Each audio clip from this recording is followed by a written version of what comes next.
Welcome to our channel. Today we how to use Facebook ads for digital marketing, quick tutorial step by step clearly. Open your computer and navigate to the Facebook Ads Manager. Log into your Facebook account that is linked to your business page. Once in Ads Manager, click on the green Create button to start a new ad campaign. Select your campaign objective from options such as brand awareness, traffic, or conversions. Name your campaign to easily identify it later.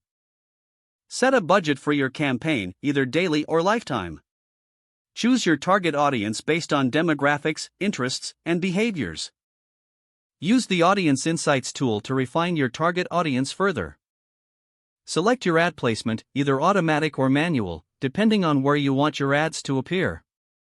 If you choose manual placements, decide where you want your ad to show, like Facebook, Instagram, or the Audience Network. Next, create your ad.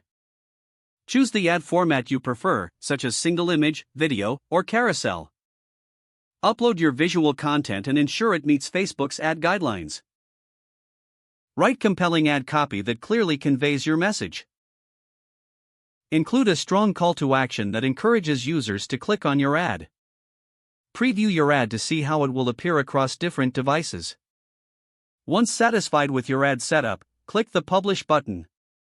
Monitor your ad's performance through the Ads Manager dashboard. Make adjustments to targeting or budget based on the performance metrics you observe. Use A/B testing to compare different ad creatives and strategies.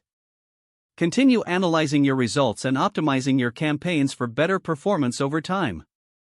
If the page does not load, refresh the browser or try again in a private or incognito window. Make sure you are using the correct email address, then retype it carefully to avoid small typos. If your password is not accepted, use the reset option and create a new strong password you can remember. Check your spam folder for verification or security emails, then complete any requested confirmation steps. Enable two-factor authentication if available to improve account security and reduce unauthorized access risk. After signing in, review your profile details so your contact information and settings are accurate and current. If you see an error message, note it down and try again after restarting your device and internet connection. Don't forget to like this video and subscribe to our channel for more step-by-step tech guides.